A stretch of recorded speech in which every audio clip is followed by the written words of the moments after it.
And we are, as a people, inherently and historically opposed to secret societies, the secret oaths, and the secret proceedings. The show that asks questions about why we don't ask questions. What the hell is going on? This is Conspiracy Queries with Alan Park.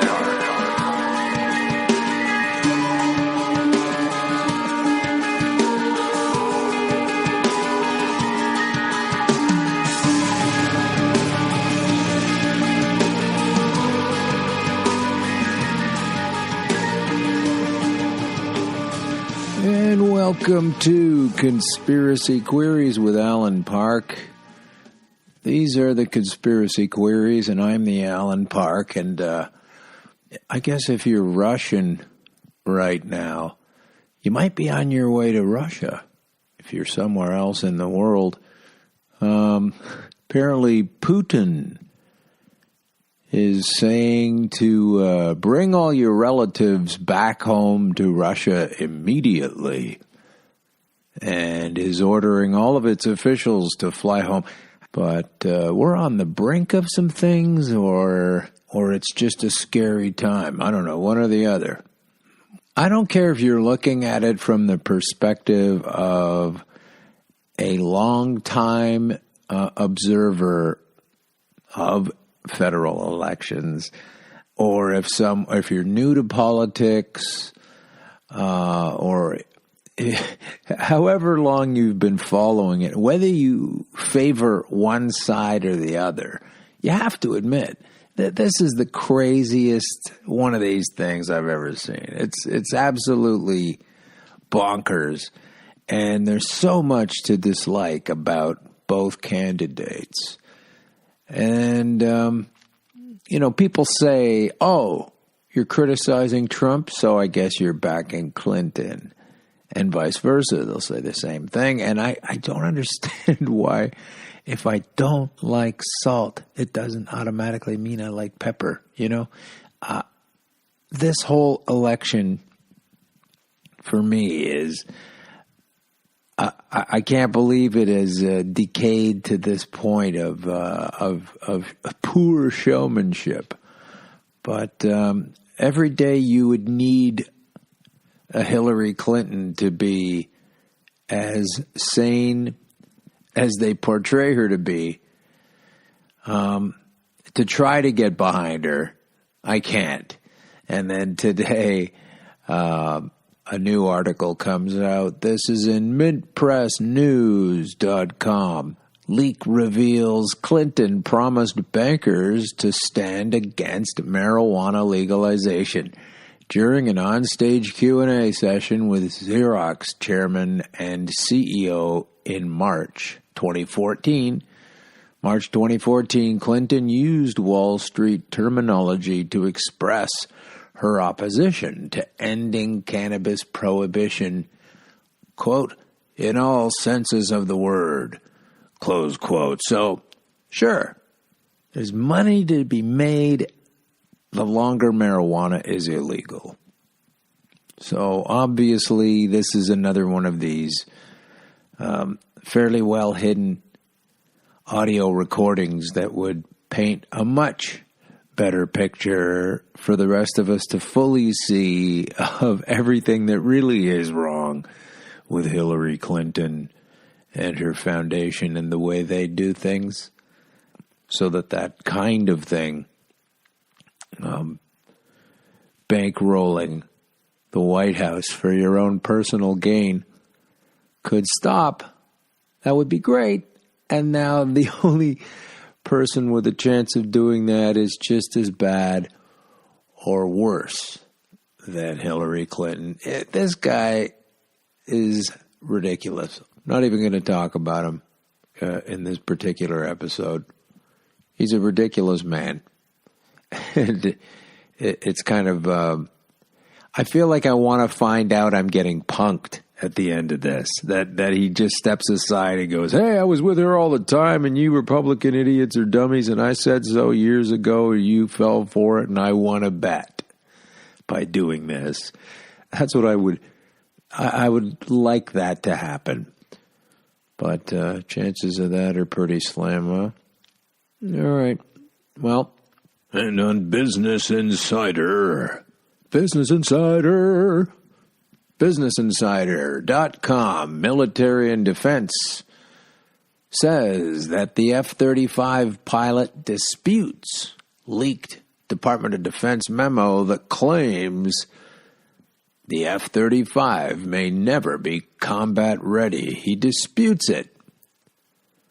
But it was a beautiful little article. There's a bit of a problem with this F-35 that every single country wants to buy for no reason, even though it's really expensive and can't work properly. Here's an article by Dan Grazier and Mandy Smithberger that I'm going to read from. F-35 may never be ready for combat. Testing report contradicts Air Force leadership's rosy pronouncements. But we continue to sink hundreds of millions of dollars. I think it says in here how many hundreds of millions between all of the nations that have agreed to go along with this little scam. It's a lot of money. The F-35 Joint Strike Fighter Program, the most expensive procurement program in Pentagon history, and with nothing to show for it. Don't forget that part. It's been plagued by schedule delays, gross cost overruns, and a slew of underwhelming performance reviews. We could do a show once a week about the underwhelming performance reviews of this phenomenally expensive piece of attempted death. Just this is another part of the apparatus of the war machine where they have to make a thing that ostensibly does what its predecessor did, but it's never ready. They just keep pushing it down the road and pushing it down the road. They're never going to complete it, and we just keep pouring money into it for no reason. Somebody's getting rich down there, wherever they're making these things. Is this McDonnell Douglas? What is this? I can't find that right now. Come on, get off my case. Point is, according to the chief of the Pentagon's top testing office, at least 15 capabilities in the F-35's current software version, known as Block 3I, are either still in need of a fix or aren't ready for testing. These folks, they say it's never going to be ready. Never going to be ready. Oh, gosh. Well, unfortunately, I think that we will continue to pay for this never will be ready thing anyway, and I'd love to know how to get out of doing that. All right, well, let's move on with the rest of the show. This is going to be some different things that I was mulling over the past couple of weeks, so here we go. Once again, happy to feature wanttoknow.info. wanttoknow.info. You got to check this thing out. What an amazing site for really good point of view on under this section here, lifting the veil, an investigative history of the United States pathocracy. So yeah, they're kind of giving away their point of view in the title, but take a look at that place. It's kind of hard to argue the point right now. So this is researched and written by Timothy M. Silver. Covered the first episode. It's not an episode. Hey, I'm just reading a cool thing you should have. I like listening to it myself just a few times to be able to. I really enjoy listening as much as I do reading. And this is a great site this guy has, whoever these people are. I don't know who they are, but we're not related. I'm not getting any money for saying this. I'm just really impressed by it. It's really concise and good looking. It's like if Sherlock Holmes had a computer and it was, back in the olden times, though, this website looks like it would be in of the era. That's not a compliment or an insult, actually. It's just a sort of a style note. All right, so lifting the veil, an investigative history of the United States pathocracy. Once again, to preface this by U.S. Senator Frank Church, as he said in 1975, I know the capacity that is there to make tyranny total in America. Total. He knows the capacity. That's what he's saying. We must see to it that this agency and all agencies that possess this technology operate within the law and under proper supervision so that we never cross over that abyss. That is the abyss from which there is no return. And of course, when he says this technology, he's talking about some pretty cool stuff on CIA-induced heart attacks. All the stuff of James Bond and everything else. But for reals. All right. My fellow citizens, Fascism. Fascism. Fascism. Fascism. Dissatisfaction. Fascism. There's a Democratic Party lobbyist named Tony Podesta, the brother of John Podesta. John chairs Hillary's presidential campaign. And this from the Huffington Post. He's a registered foreign agent on the Saudi government's payroll. Yeah. So there are Saudi connections to people running for the president. There certainly are Saudi connections to previous presidents. I think George Bush still hasn't been able to wash his hands since he was walking through the garden with Bandar. He loved that. I wish we had a picture of that right now, but then again, it's a radio show. It wouldn't really matter. But there's a lot of things going on with the Saudis, and they seem to be in a lot of control. There was a bill recently voted in by everyone in the states and Congress and the Senate saying that Americans could sue the Saudis for their involvement in 9/11. Obama got in the way of that bill. And you can still sue Iranians, though, even though there's no connection there. But you're not allowed to sue. Obama basically vetoed that thing, so you can't do anything about it. Covering much? I think so.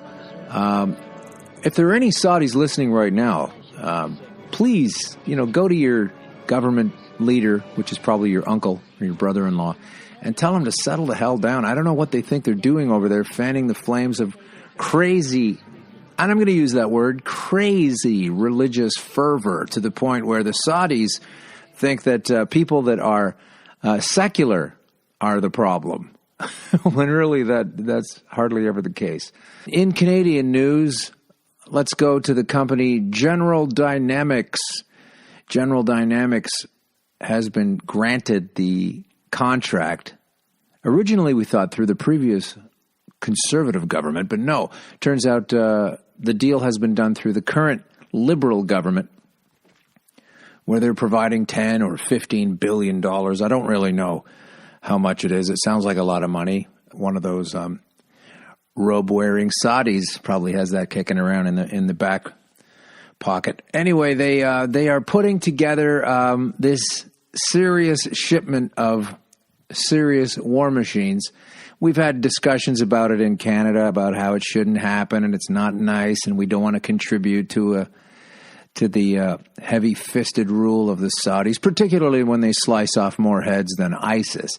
But they seem to be doing okay, General Dynamics, right up until the other day when there was a bill coming through in the States where 4 U.S. senators have introduced a joint resolution in the hopes that they can prevent the U.S.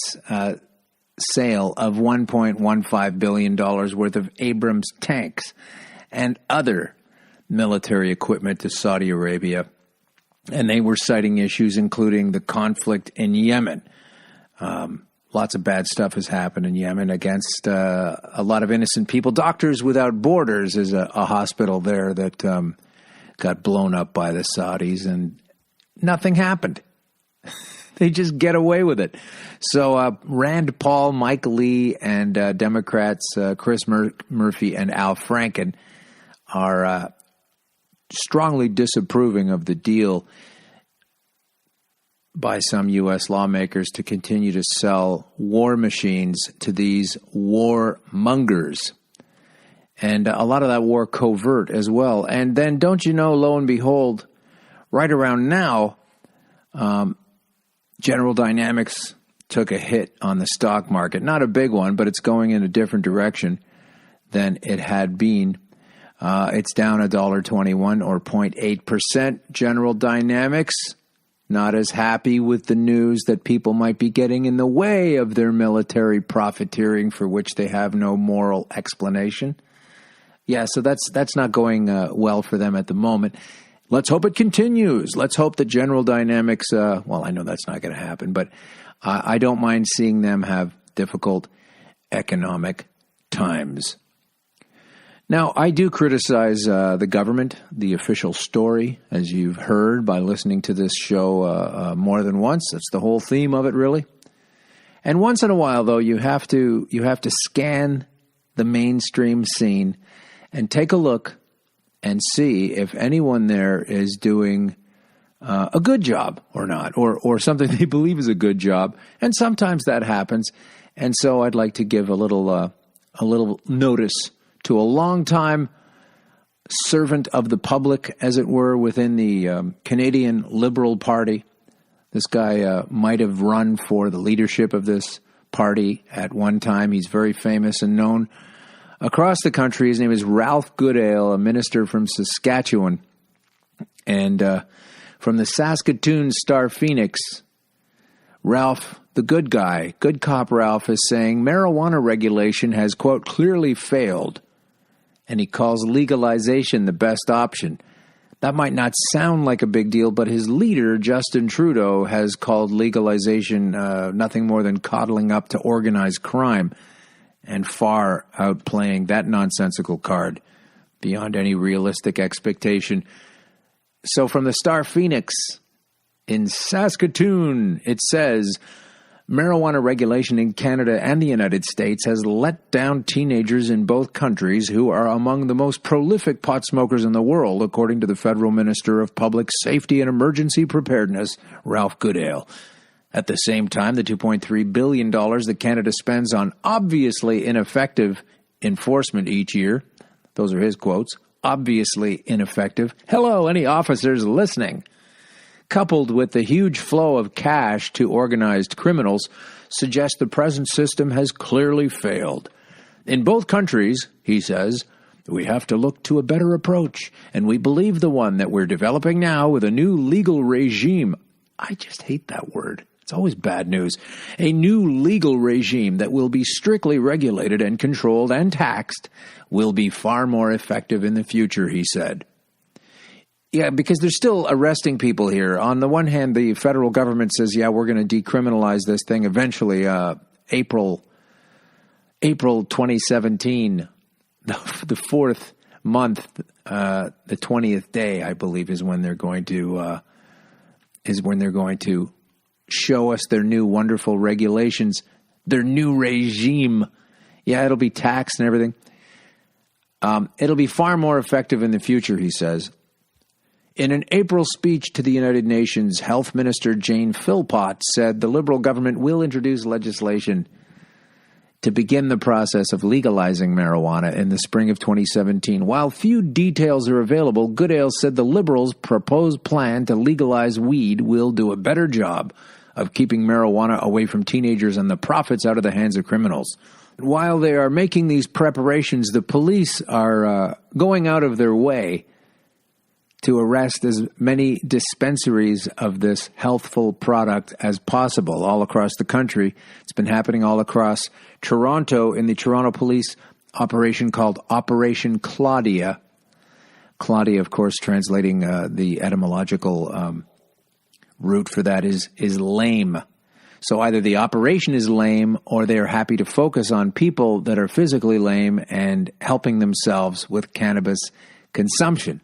And somehow, enough of us people sitting on the sidelines believe that someone that sits behind a desk gets to tell you whether or not you can enjoy a plant, which is really what it boils down to. So Operation Claudia is ruining lives, putting people in jail, taking people's hard-earned funds, etc. And strangely enough, we had the police chief of Toronto recently apologized to the gay community. Years ago, 1979, 1980, there were raids on gay bathhouses in Toronto where several people were busted, had to go to jail, their lives falling into massive disarray after these activities of consent going on in a bathhouse downtown, and the police came in and said they couldn't do that. Well, they just apologized for that 35 years down the road. So why don't you folks smarten the hell up and get on the right side of history now with cannabis and stop arresting people? And please don't give me the old, well, it's illegal right now, so officers are going to participate in enforcing the law. Stop all that, okay? That's what the guys at Nuremberg were doing. Get on the right side of history, take a stand, and save the police chief the embarrassment 35 years from now to apologize to the cannabis-using community and the prime minister of that time marching not in the gay pride parade, but in the cannabis pride parade in a green shirt. Just stop needing to do that and smarten the hell up. Half of you guys are using it anyway. Cops, they use it all the time. Now, that's hearsay, isn't it? Because I've heard people say that. But I know that it's true that cops, not all cops, but a lot of cops, like to have a little reefer. Then, the next day, hop right back in the cruiser and bust people for having a little reefer. You got to knock that shit off, guys. It's real caveman. So that's Ralph Goodale kind of pointing in the direction of tugging it a little harder away from the prime minister and trying to get it across to the country that, you know, this isn't as bad as it seems. We just need to kind of get things moving and make sure kids don't get a hold of it. And I hope they do make sure the kids don't get a hold of it. We ought to lock up everything that kids can get a hold of and can hurt themselves with. You know, like circular saws at the hardware store and glass bottles and anything else a kid could hurt another kid with. Off the shelves, I say. Stop it. So thank you, Ralph Goodale. The most uncomfortable thing, though, about Ralph Goodale's pushing forward with the cannabis progressive issue is that the Prime Minister of Canada, Justin Trudeau, as we all know, has admitted to using cannabis, as did his father. And we're now stuck with this situation where when Canadians go to the States, they're asked by a border guard, have you ever consumed cannabis in your life? And if you say yes, they won't let you in the country. Even if you had a medical marijuana license and were heading to a medical marijuana-friendly state like Colorado or Washington, they'll turn you down. Well, if they're going to continue with that, I hope they keep it steady and point out to the Canadian Prime Minister, who has openly admitted to using it, that he also should be barred from entering the United States. This article is on a blog, the Hit and Run blog on Reason.com. Anybody trying to enter the States from a foreign country who has used a controlled substance is inadmissible without a special waiver. I guess that's what they'll get for Justin.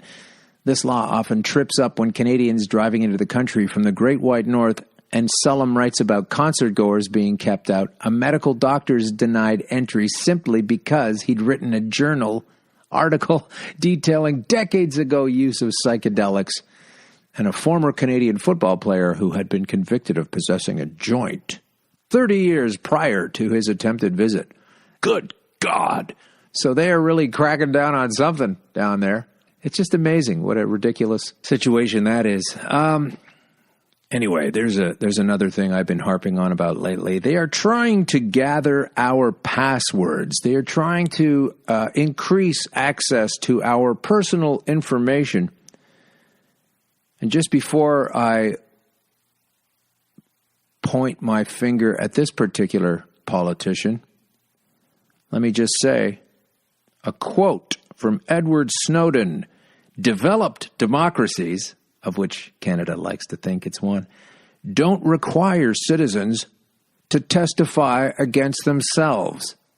The police may not demand your password. End quote. That was Ed Snowden. He was discussing at the time the Lori Love forced decryption hearing in the UK, where they forced Lori Love, And there's a website there. You can check that story out called freelauri.com, FREELAURI.com. The ridiculous notion that the cops and the judges are trying to cook the books once again to circumvent the freedoms of Canadians and citizens anywhere by saying, hey, give us your passwords. And they know they're breaking the law by trying to change this law, so let's just hang tough and steadfast and say no. But one particular politician that is going on about this, oh no, it's Ralph Goodale again. The same guy that was talking about cannabis regulation moving along more quickly now says Canadians should consider how far police should go in accessing electronic devices and communications. From the Toronto Star. Canadians need to think about how far police should be allowed to go in accessing their electronic devices and communications, Goodale says, again in the capacity of federal public safety minister.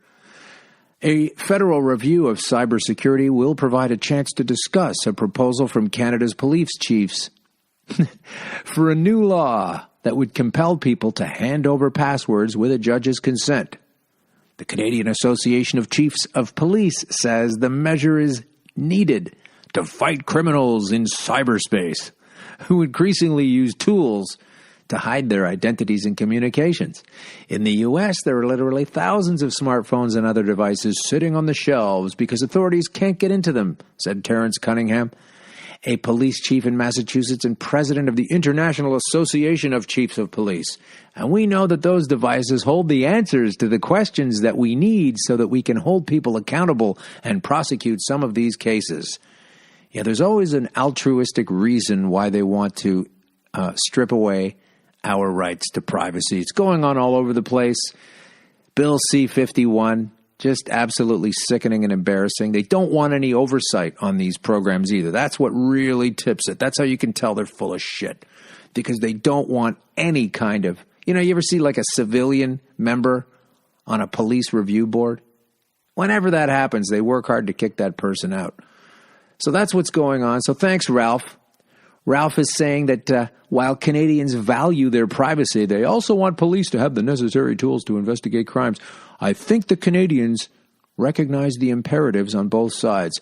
What I recognize, Ralph, is you're trying to shoehorn this thing into you having control again. And we just need to say no to this, folks. We can't keep on with this kind of stuff. We can't keep letting them do whatever the hell they want. It's been a rough ride since 9/11. It's not getting any easier. But I really think that the police, and most of those that pay for the police, are going to continue doing these things that they are being asked to stop, or at least reconsider.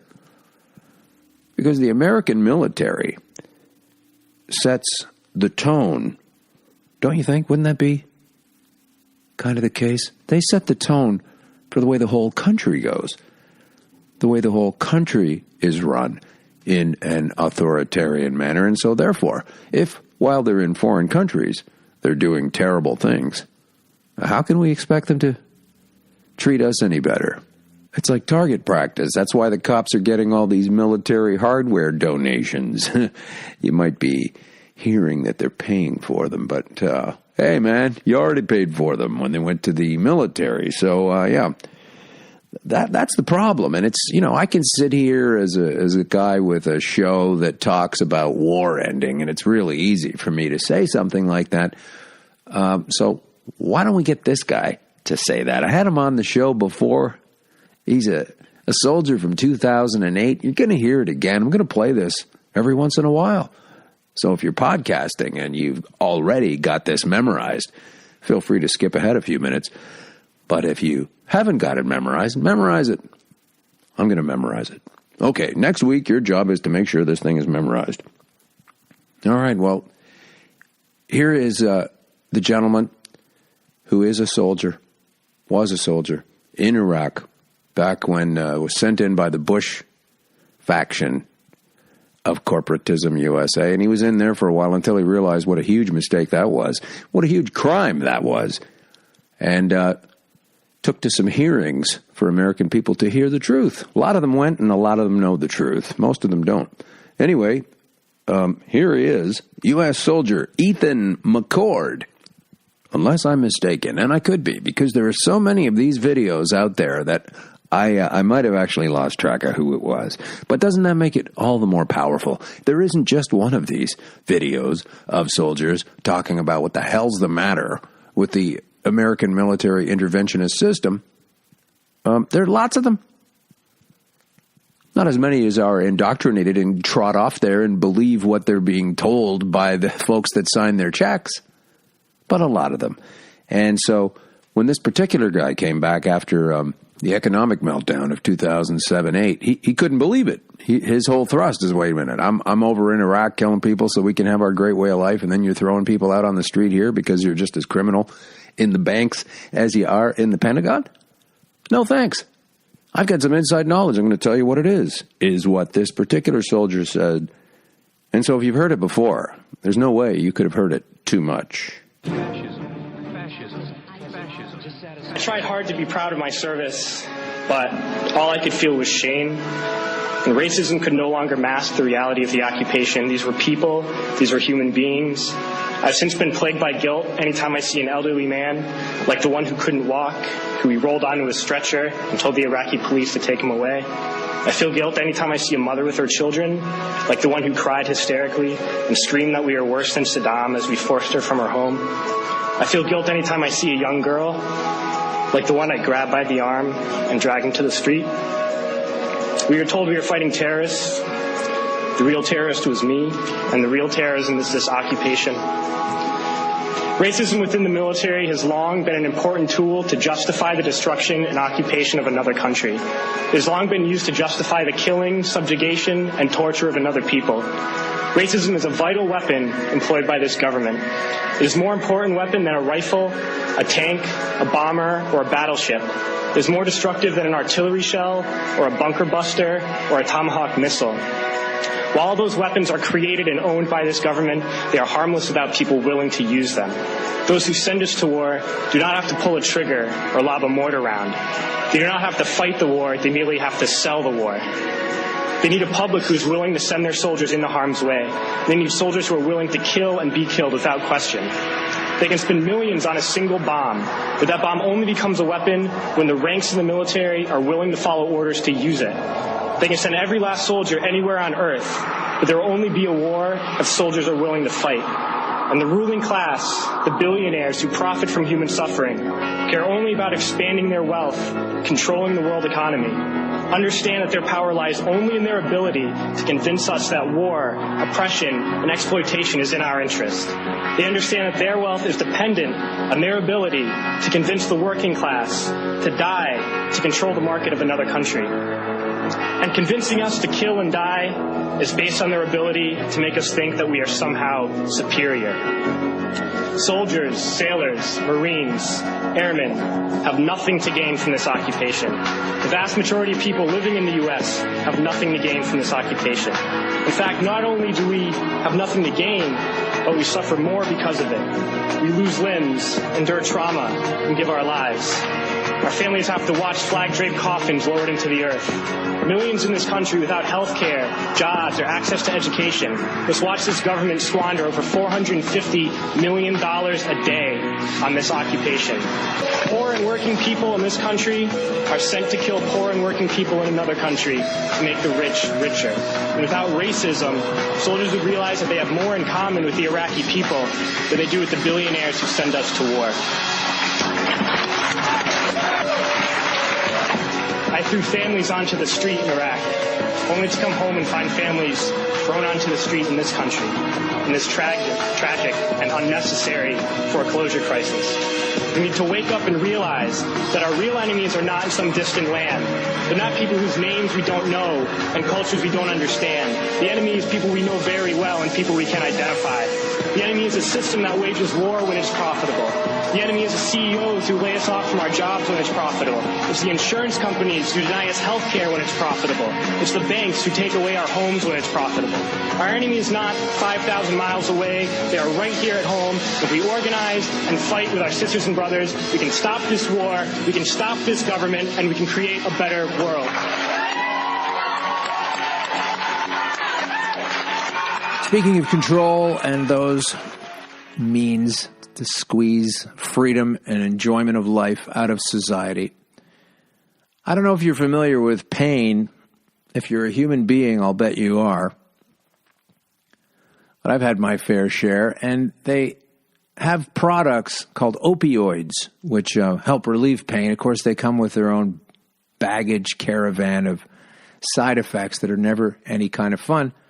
And that's another reason I have, over and over again, touted the scientific evidence showing that cannabis, particularly cannabis oil, can be very helpful to people experiencing pain and all kinds of physical maladies. That's why it's called medical marijuana. I'm not inventing this. This is just a fact. Well, something I'd never heard of before is called kratom. And I haven't had this discussion with anyone, so I might be pronouncing it wrong. Kratom. It sounds like a planet on Star Trek. But the DEA has announced that kratom is now going to be classified as a Schedule I substance. It didn't used to be a Schedule I substance, as restricted as a substance will get. On August 31st, a notice of intent to classify it was placed on the Federal Register. And this is going to kick in any time now. So if you just ordered some on the internet, you should be okay. But as of September 30th, the administrator of the Drug Enforcement Administration is issuing this notice of intent to temporarily schedule the opioids, I'm not going to pronounce this, mitragynine and hydroxymitragynine, that's not too bad, which are the main active constituents of the plant kratom, into Schedule I pursuant to the temporary scheduling provisions of the Controlled Substances Act. If you look it up, there's not really much of a negative track record to this thing other than flattening people's pain and therefore eliminating their need for pharmaceutically prescribed opioids. And so that's why it's on the list. I'm going to go ahead and put those two things together. Isn't that crazy of me? All right. We're going to have some people on to discuss these particular substances, what they do, why they're being prevented. I think it might be something you'd want to look into because if it's difficult to get kratom before, it's going to be harder now. So you may want to buy some or a seed and plant your own. It looks like a basic plant, something else they say they can control. Let's move to 9/11 news now. We just recently experienced the 15th anniversary. My goodness. 15 years after 9/11, the European Scientific Institute, which is the ESI, has confirmed that the WC towers were destroyed by controlled demolition. This is on trueactivist.com, posted on September 11th, timely enough. 15 years since the attacks, killing nearly 3,000 American citizens. It's a time of sadness and remembrance as people reflect on the tragedy, but while American history teaches that 19 militants, 19, associated with the Islamic extremist group Al-Qaeda, who we're now helping, were behind the attacks. However, a number of skeptics aren't so sure. I think it's something around 40% of people are the number of skeptics at this point anyway. In recent years, plenty of evidence has surfaced which challenges the story the American people were fed by the U.S. National Institute of Standards and Technology. And now on the 15th anniversary, a new academic report adds credibility to the conspiracy theorists or coincidence theorists' belief that 9/11 was an inside job. Published by Europhysics News, it concludes that all three of the World Trade Center buildings collapsed due to demolitions. You think so? Just because they all hit the ground in the time it takes for a phone to ring 3 times? Especially that last one. I got a theory on that, and it is a theory. Buildings 1 and 2 did collapse. We saw the plane go into it, each one of those, or we think we did, or we watched a news feed that showed what looked like a plane, or however you want to say it. It was generally fed to believe the 2 planes crashed into that building. no plane crashed into Building 7. And I really think that's just a part of the plan that went wrong. That always happens. Every great crime has a bit of a mistake happening. You had that plane crashing in Pennsylvania that they evidently shot down. Purportedly shot down, could have shot down, despite the fact there's no wreckage anywhere. But I really think that plane was somehow meant to crash into Building 7 as well.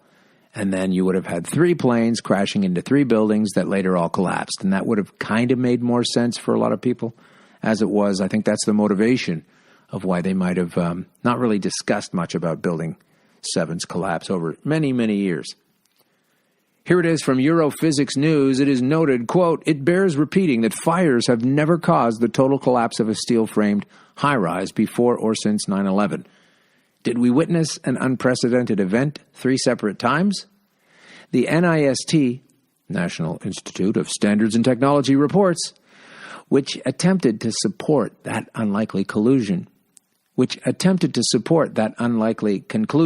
failed to persuade a growing number of architects, engineers, and scientists. Instead, the evidence points overwhelmingly to the conclusion that all 3 buildings were destroyed by controlled demolition. Given the far-reaching implications, it is morally imperative that this hypothesis be the subject of a truly scientific and impartial investigation by responsible authorities." That's your problem there. Where are you going to find impartial investigations and coming from responsible authorities? The word authority on its own, there's hardly anybody around that's a responsible authority wielder, a wielder of responsible authority. The report begins by questioning the official explanation. Indeed, neither before nor since 9/11 have fires caused the total collapse of a steel-framed high-rise, nor has any other natural event, with the exception of the 1985 Mexico City earthquake, which did topple a 21-story office building. Otherwise, the only phenomenon capable of collapsing such buildings completely has been by way of a procedure known as controlled demolition, whereby explosives or other devices are used to bring down a structure intentionally. If you have a look at Judy Wood, Dr. Judy Wood, she goes into why she doesn't think that it was bombs or what have you. She thinks that it was a directed energy source, some kind of free energy, a hidden free energy that damaged the infrastructure of the buildings to the point of turning steel to hairspray. But it's still a controlled demolition at that point if that's what you're doing. Well, the point is, where everybody does agree, is it's not officially as the government stated. The engineer expressed his concern about a possible airplane attack, but assuaged fear by proving that the towers would withstand the impact. The authors of this theory add weight to it by referencing the head structural engineer of the buildings, John Skilling. After the World Trade Center was bombed in 1993, Skilling was interviewed by the Seattle Times and expressed his concern about a possible airplane attack, but assuaged fear by proving that the towers would withstand the impact of a Boeing 707. Our analysis indicated the biggest problem would be the fact that all the fuel from the airplane would dump into the building. That certainly didn't happen with Building 2. There would be a horrendous fire. A lot of people would be killed. The building structure would still be there. However, I'm not saying that properly applied explosives, shaped explosives of that magnitude, could not do a tremendous amount of damage. I would imagine that if you took the top expert in that type of work and gave him the assignment of bringing these buildings down with explosives, I'll bet he could do it. So, here's another study, and I know a lot of people are going to want to ignore that and just let it lie, but please don't.